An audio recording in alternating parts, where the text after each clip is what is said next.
The wedding wound down like a noisy parade fading into the distance. In its wake was the curious, mellow quiet of a just-passed storm. Sonnet stood on the broad lawn by the pavilion at Camp Cayuga, surveying the petal-strewn aftermath and holding on to a well-earned sense of accomplishment. As maid of honor, she'd been intimately involved with every aspect of the event, from coordinating Daisy's bachelorette party to picking the colors of the table linens.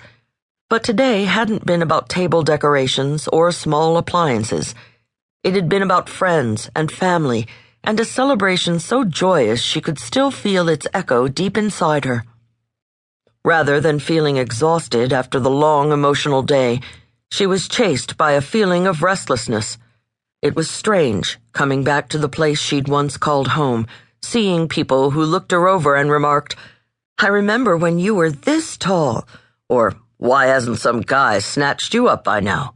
As if being 28 and unmarried was taboo in a town like this.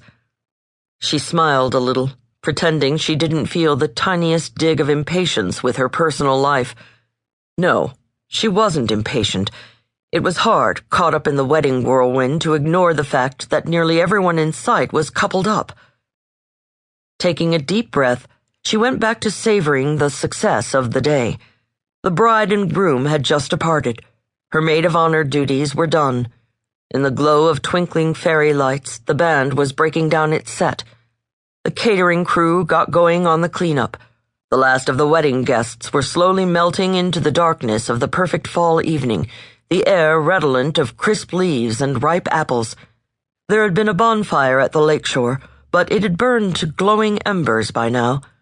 Some of the visitors headed for the parking lot, while the out-of-towners wended their way to the storybook pretty lakefront bungalows of Camp Cayuga, which through the years had been transformed from a family camp to a kids' camp to its present iteration, a gathering place for celebrating life's events. A good number of the guests were, like Sonnet, pleasantly tipsy. A bright moon peeked over the dark hills surrounding Willow Lake, throwing silvery shadows across the still water and trampled grass. Childish laughter streamed from somewhere close by, and 3 little kids chased each other between the banquet tables. In the low light, Sonnet couldn't tell whose kids they were, but their joyous abandon lifted her heart. She adored children. She always had. In a place deep down in the center of her, she felt a soft tug of yearning, but it was a yearning that would likely go unfulfilled for a very long time, maybe forever. She had big plans for her future, but at the moment those plans did not include settling down and having kids of her own. In the first place, there was no one to settle down with. Unlike Daisy, who had found the love of her life and was going forward with clear-eyed certainty, Sonnet had no vision of who might be that person for her, that one adored man who would become her whole world. In all honesty, she wasn't 100% sure such a person existed. There was nothing missing from her life, nothing at all. It wasn't as if she needed to add someone like the final piece of a puzzle. Greg Bellamy, Sonnet's stepfather, came walking across the now trampled lawn, heading for the gazebo to shell out extra tips for the band. As father of the bride, he was all smiles. Sonnet went over to him, teasingly holding out her hand, palm up. "Hey, where's the tip for the maid of honor?"